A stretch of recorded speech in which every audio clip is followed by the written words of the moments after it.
appreciate Paul really helping us to focus in very intently on this concept. All to Jesus I surrender, right?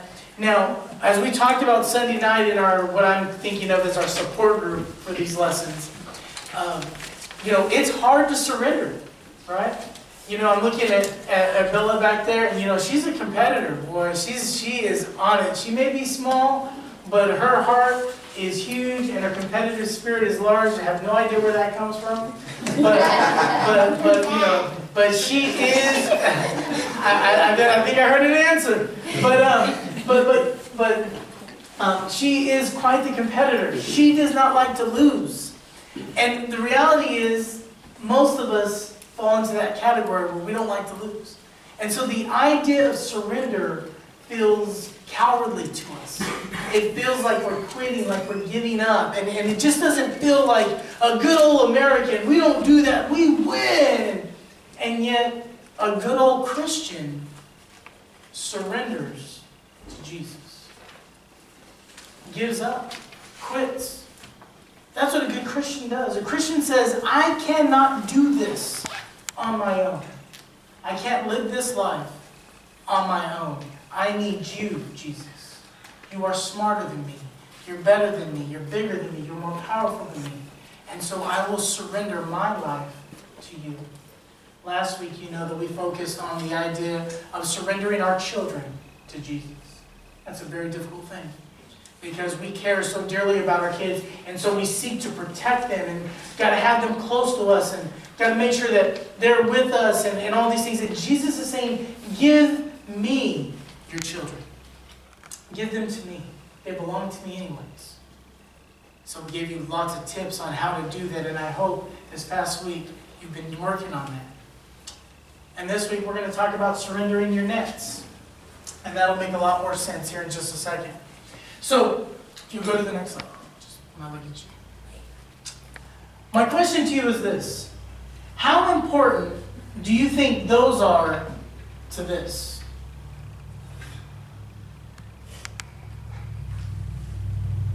You think that's important? You think a surgeon would feel comfortable doing their job without all the important instruments that are designed specifically for what they do? How about this? How important do you think things like that are to this guy? Could this guy do what he does if he doesn't have those tools at his disposal? It's an interesting thing because, some of the guys here know that I've got lots of tools. I just don't know what to do with them. But when the smart people who know how to use them come over and they're like, well, do you have one of these? Of course, I got like 5 of them.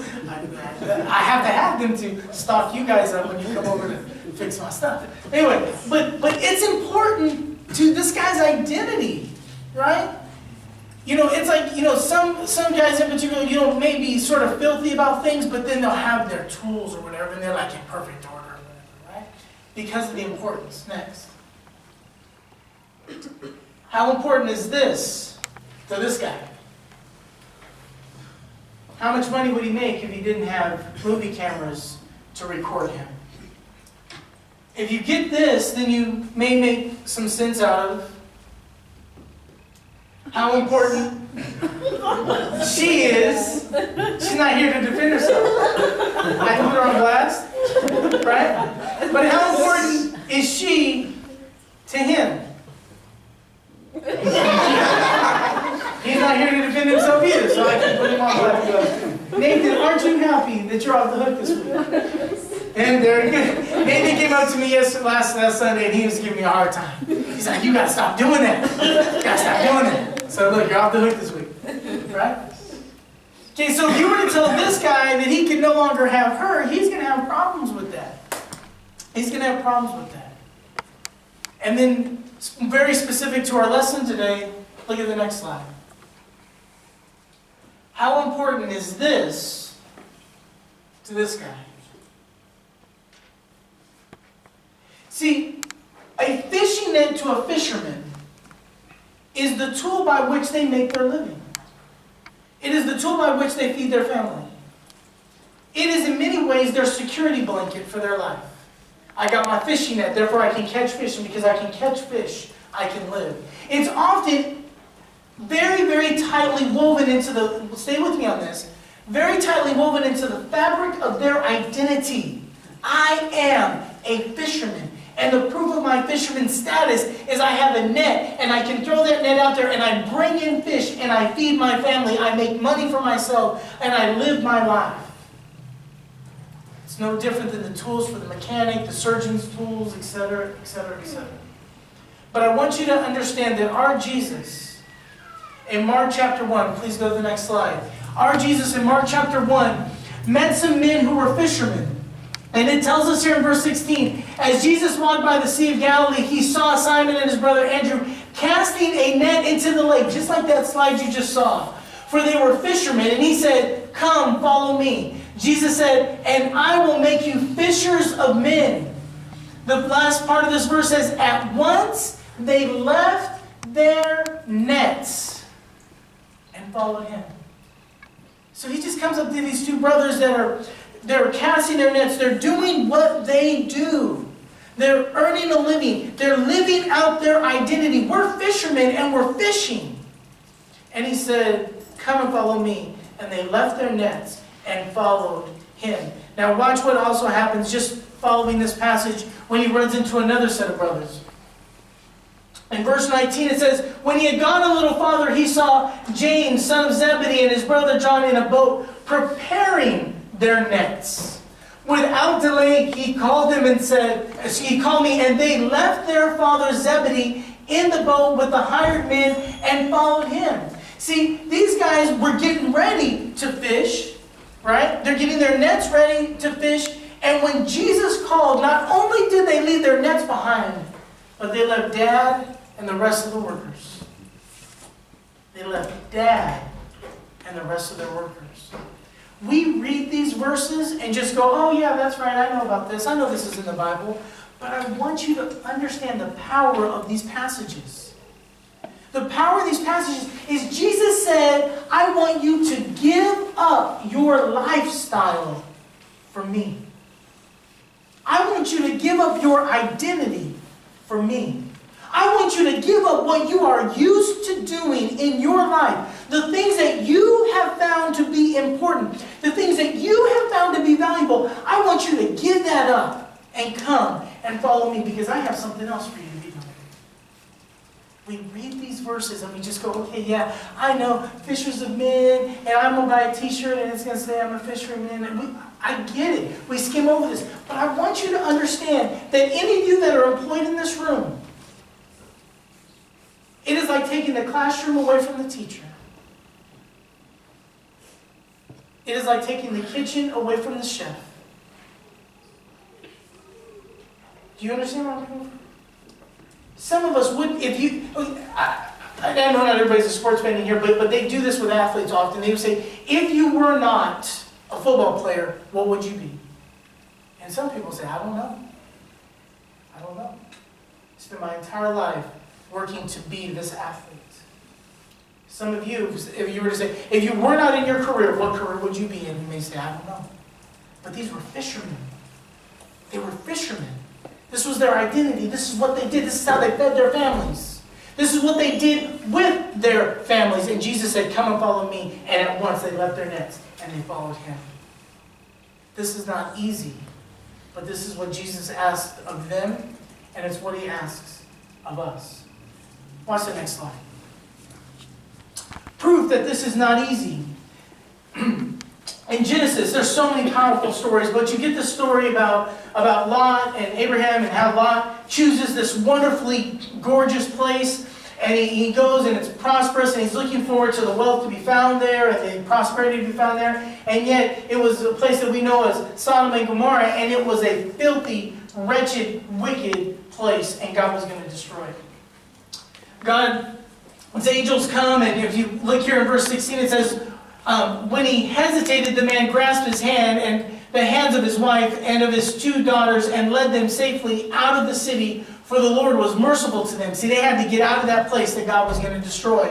As soon as he had brought them out, one of them said, watch this, says, flee for your lives, don't look back. And don't stop anywhere in the plain. Flee to the mountains or you will be swept away. See, the instruction was very clear. We're going to destroy this place, but you have been rescued by God, and so you just need to leave. You need to get out. But when you leave, don't look back. Many of us know how this story goes, but if you look at the next slide, it'll give us the verses. By the time Lot had reached Zoar, they're leaving, they're taking off. The sun had risen over the land. The Lord rained down burning sulfur on Sodom and Gomorrah from the Lord out of the heavens. Thus he overthrew those cities and the entire plain, including all those living in the cities, and also the vegetation land. This was massive destruction. Watch this. But Lot's wife looked back. And she became a pillar of salt. See, leaving her home, leaving what was comfortable to her, leaving the life that she had established for her and her family in Sodom and Gomorrah was too strong. It was too strong. And so she's trying to get out, and she's going with Lot and the rest of the kids, and they're leaving, right? Him and the daughters, and they're going and they're leaving. But the destruction is happening, and she has to turn. I'm missing out. I'm going to a place that's uncomfortable, and I'm having to leave what is comfortable. And in all of that, she goes against the instruction of God, and she looks back. See, I'm not giving you this passage as a condemnation of Lot's wife. This is not what this is about. It's not about judging her or saying, well, she wasn't a good woman or anything. That's not at all. It's just saying it's not easy to walk away from your nets. It's not easy to leave what you find comfortable. Brandon, but you don't understand. I've worked my whole life to be who I am. You don't understand. You don't get, this is who I am. This is what my family raised me to be. This is what I've been trained to be. This is how I think. This is just who I am. But I'm telling you, Jesus said, give up your nets. Come and follow me.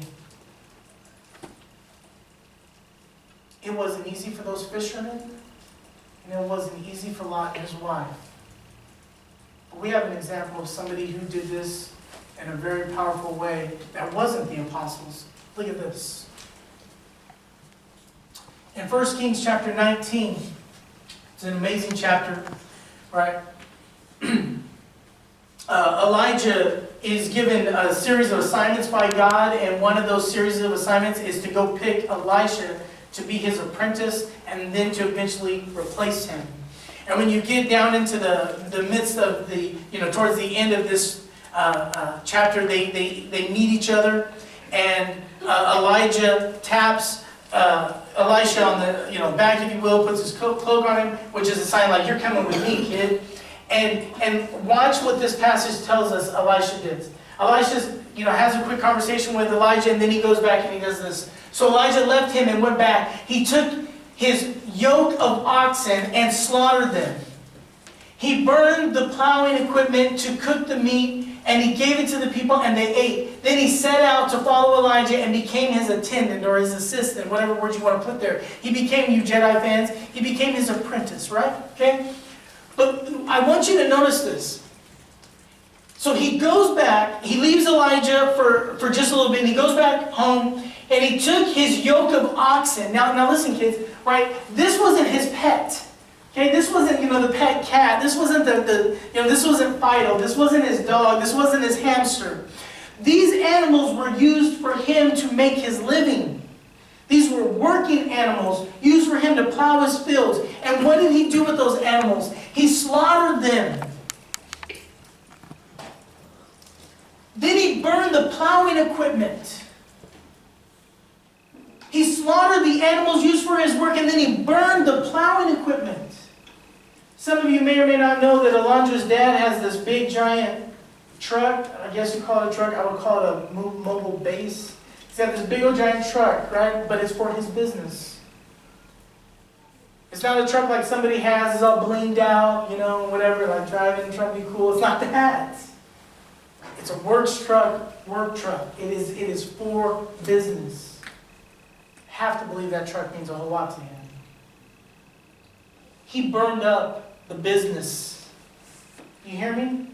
He burned up the business. You know why he burned up the business? Because he was done with the business and he was going to go follow Elijah. This is the same thing as giving up the nets.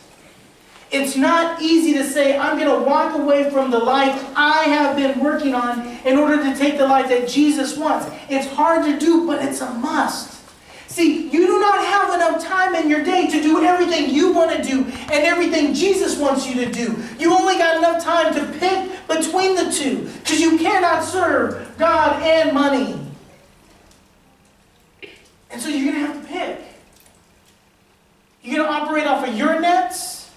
You're going to work with your oxen? Or are you going to give up your stuff in order to follow what Jesus wants you to follow? Jesus asked the fishermen to surrender their nets. Told you it wasn't easy. It is possible. It's not easy. And here's the best proof I have for how difficult it is. Those same fishermen. Some of you are very well aware of that Peter, right? Simon, Peter, big mouth of the bunch, right? The fighter of the bunch. The one who pulls out his sword and cuts off the man's ear and, he's ready to fight. The one who told Jesus, don't you worry about it. You don't have to die because I'll fight for you. But then after Jesus being crucified on the cross and all the things that happened, this very, very disillusioned, disappointed, unsure, now fully insecure Peter, not knowing what to do because this guy he thought was going to lead this great rebellion against the Roman army is not the guy he thought he was following. And so notice what happens here. This is after Jesus' crucifixion. After Jesus appeared again to the disciples by the city of Tiberias, it happened this way. Here's how this plays out. Simon, Peter, Thomas, called Didymus, Nathanael from Cana of Galilee, the sons of Zebedee, right? Remember those guys, those fishermen? Okay? And 2 other disciples were together. Here we go. I'm going out to fish. I'm going out to fish. Who said that? Simon Peter said that. And they said, we will go with you. So they went out and got into the boat. But that night they didn't catch anything. What did Peter do when he wasn't sure about his relationship with Jesus? When the Jesus he thought he was following, he thought he's following this guy who's going to lead this great insurrection, this great war, and he didn't. And he's like, I don't know what to do, but I'll tell you what I'll do. I'll go fishing. I'll go fishing. I'll go back to the nets. See, even after 3 years of spending this incredible quality time with Jesus, they wanted to go back to fishing when things got hard. And isn't that what we do? We try this Jesus thing out. Right? We try to, well, I'm committed a little bit, I'm committed here, and then life doesn't quite go exactly the way I wanted to, or some of my friends aren't too into it, and this or whatever, and it's sort of hard to be, and so I go back to what is comfortable. I go back to my identity before I gave my life to Jesus. So here's your lesson.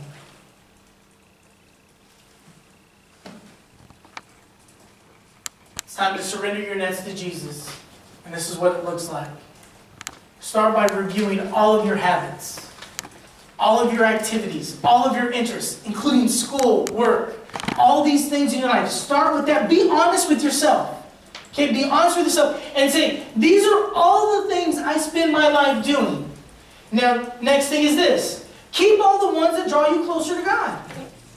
Keep all the ones that draw you closer to God. And some of you may say, well, especially the men, because you're really confused by this lesson. Like, what are you saying? I'm supposed to quit my job and go walk the streets preaching the gospel? That may not be a bad idea. But you don't have to. Because you earning a paycheck to provide for your family is very in the Bible. 1 Timothy 5 gives you lots of proof for that. So do that. Do that. Right? Do that. But get rid of the ones that don't. You may have, even amongst your good habits, some habits that are a part of good habits that you do in excess to the point that it interferes with your relationship with God. The easiest one that I like to share with people is this. Family time is amazing. We should spend time as family. But going fishing on a Sunday morning when you should be in worship takes a good habit, which is family time, and makes it a bad habit because you're not drawing yourself closer to God. Does that make sense? Right? Okay? Exercise is a great thing. Right? But don't exercise your body more than you exercise your relationship with God. That's what Timothy was told. Bodily exercise is good, but godliness is profitable for all things. So exercise.